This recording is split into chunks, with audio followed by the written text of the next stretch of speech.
Hi guys अस्सलाम वालेकुम। तो कैसे हैं मेरे वीयू के परिंदे। मैं उम्मीद करता हूँ आप लोग सब खैरियत से होंगे। CS101 introduction to computer science.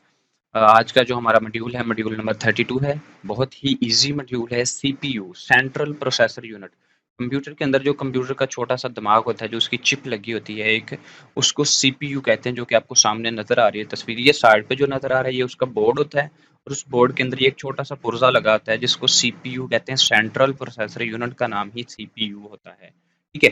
तो इसके अंदर मैंने कुछ पॉइंट्स में इसको क्लियर किया है कि ये क्या किस तरह से वर्किंग है। सबसे पहले नीचे देखिएगा, उसने आपको ये एक फिगर दी है और इसमें उसने कुछ बस और मेन मेमोरी और रजिस्टर और अरिथमेटिक लॉजिक यूनिट्स की बात की है। तो ये किस तरह से वर्क करते हैं, ये जो एक है इसके कुछ तीन पार्ट्स होते हैं। इसके अंदर वर्किंग के जो तीन प्रोसेस होते हैं, तो मैंने यहाँ पे फिगर की मदद से क्लियर करने की कोशिश की है। और यहाँ पे मैं इसको पेस्ट करके आपको बताता हूँ कि ये किस तरह से वर्क करते हैं।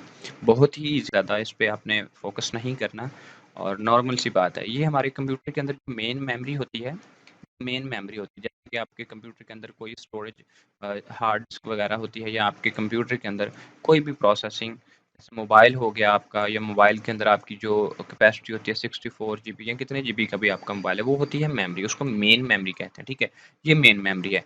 और ये कंप्यूटर का जो दिमाग है, जो CPU है, ये सारा उसका एरिया है।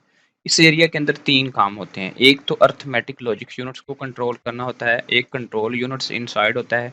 ठीक है, और जो तीसरा काम हमारे पास होता है वो होते हैं रजिस्टर्स। सबसे पहले बात करते हैं रजिस्टर क्या है। रजिस्टर छोटे छोटे खाने होते हैं, छोटे छोटे बॉक्स होते हैं जिनके अंदर आपका डाटा पड़ा होता है, यानी कि तरतीब दी जाती है। जैसे कि डाटा जो है, थोड़ा सा डाटा आया वो रूम नंबर 1 में, आप मिसाल के तौर पे आपने डाटा को रूम नंबर 1 के अंदर रख दिया। कोई मेहमान आया जैसे शादी पे, उसको आपने रूम नंबर 1 में बिठा दिया, कोई दूसरा मेहमान उसको रूम नंबर 2 में, और फिर 3 सो ऑन।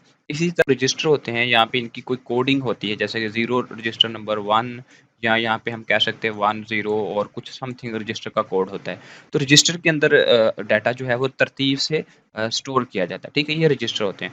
और यहाँ पे ये जो अरिथमेटिक होता है, अरिथमेटिक वो हिस्सा होता है जो आपके डाटा के ऊपर लॉजिक्स अप्लाई करता है। जैसे कि आपके डाटा के अंदर कैलकुलेशन होनी है, जमा का, माइनस का, डिवीजन का अमल होना है, या फिर आपके पास मल्टीप्लिकेशन का अमल होना है। ये जो प्रोसेसिंग होती है, असल में बेसिकली कंप्यूटर बनाया ही कैलकुलेशन के लिए गया था। तो सबसे मेन पर्पस जो होता है कंप्यूटर का, वो यहाँ पे अरिथमेटिक लॉजिक यूनिट्स को इनसाइड जो है कंट्रोल करना होता है। तो इस हिस्से में आपका जो डाटा है उसके अंदर अरिथमेटिक और लॉजिक्स यूनिट्स लगते हैं कि लॉजिक किस तरह से वर्क करते हैं। ठीक है, कोडिंग वगैरह। ये वो वाला हिस्सा होता है जो तमाम दूसरे बाकी जो हिस्से हैं उनको कंट्रोल करता है। ये हिस्सा बाकी हिस्सों को कंट्रोल करता है। तो इस तरह से इसके बने तीन हिस्से। और यहाँ पे ये जो सारा डाटा है, अब किस तरह से वर्किंग करता है सीपीयू। सीपीयू क्या करता है, ये एक बस होती है जैसे एक पब्लिक बस आपकी पैसेंजर को उठा के दूसरी जगह पे ले जाती है। जैसे कि पैसेंजर को एक जगह से उठाया और उसको दूसरी जगह पे आप ले गए। इसको क्लियर कर लेते हैं और यहाँ पे इसको दोबारा देखते हैं।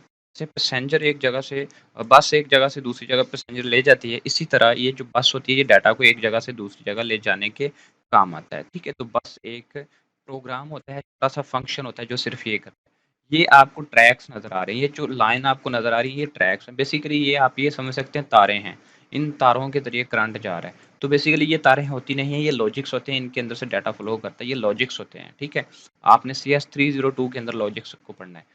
तो इस इन जो है वायर्स के थ्रू जो है आपका डाटा जा रहा होता है, जो कि लॉजिकल वायर्स होती हैं। और ये क्या होता है, यहाँ से मेन मेमोरी से डाटा उठाया, जैसे कि फ़र्ज़ करो 5 उठाना है, तो 5 को उठाया और इस बस के थ्रू जो है यहाँ पे इस यूनिट में चले गए। ठीक है, इस यूनिट में जाने से पहले इस हिस्से में कोई इसको प्रोसेसिंग की टाइम और मैनिपुलेशन क्लियर की जाती है। तो ये इसका इनसाइड प्रोसेस होता है। इसी चीज़ को इसने यहाँ पे बताया कि सबसे पहले मैंने पॉइंट्स में क्लियर किया ताकि आपको ये तैयार करना काफ़ी आसान हो जाए। कहता है पॉइंट नंबर 1 में क्या है, सीपीयू कंसिस्ट ऑफ 3 पार्ट्स। आपको बता दिया कि सीपीयू के 3 हिस्से होते हैं। कौन-कौन से? एक अरिथमेटिक यूनिट होता है, ठीक है, जो कि एक सर्किट पे होता है, यानी कि ये सारे एक सर्किट ही होता है। तो हर के साथ लिखना है कि which contains circuit that perform operation on the data, जैसे कि एडिशन, मल्टीप्लिकेशन, सब्ट्रैक्शन, डिवीजन। तो ये जो पहला हिस्सा होता है इसको अरिथमेटिक लॉजिक यूनिट कहते हैं और इसका काम क्या होता है, ये वाली एडिशन करना। ये बात जो है आपने ख्याल रखनी है। उसके बाद जो है पॉइंट नंबर 2 में क्या है, कंट्रोल यूनिट। दूसरे हिस्से का नाम है कंट्रोल यूनिट। इसने क्या करना है कि तमाम सर्किट के जितने भी मामलात हैं सबको कंट्रोल करना है। इसको कंट्रोल यूनिट कहते हैं, जो कि ये वाला यूनिट है नीचे वाला। उसके बाद पॉइंट नंबर 3 में क्या है, रजिस्टर यूनिट।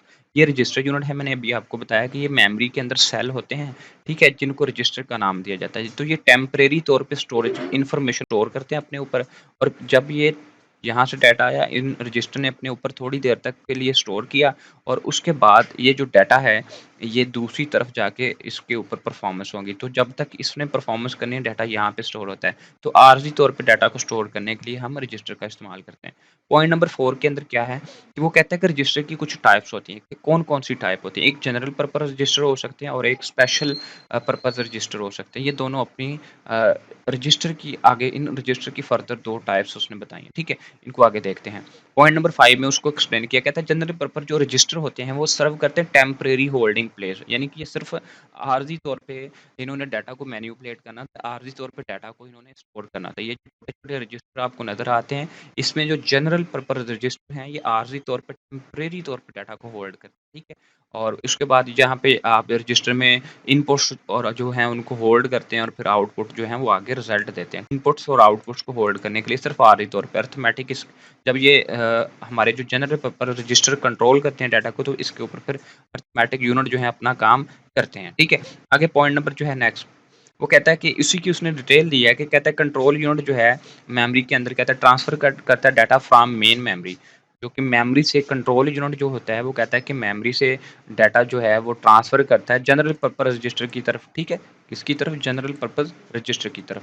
और कहता है कि अरिथमेटिक लॉजिक जो है वो अपना काम करते हैं इसके ऊपर। ये देखिए, वो कहता है कि अरिथमेटिक जो है परफॉर्म करते हैं रजिस्टर के ऊपर अपना जो भी काम है, जो इन रजिस्टर ने डाटा होल्ड किया उसके ऊपर अरिथमेटिक ने अपना काम करना है, ठीक है?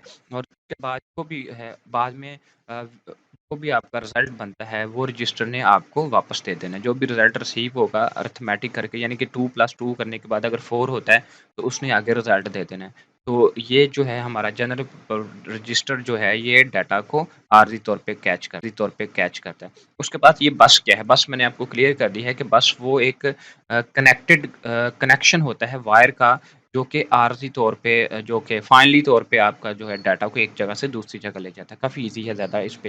बाकी ये पढ़िएगा, सारा इम्पोर्टेंट है, ठीक है? तो ये था आपका मॉड्यूल नंबर 32। आगे कुछ स्टेप्स दिए हैं, इन स्टेप्स को फ़ॉलो करने की ज़रूरत नहीं है। बस आपका मॉड्यूल जो है 2 जो है वो क्लियर है। मिलते हैं मॉड्यूल नंबर 33 में, तब तक के लिए इजाज़त दें। अल्लाह हाफ़िज़, अल्लाह ने के बाद।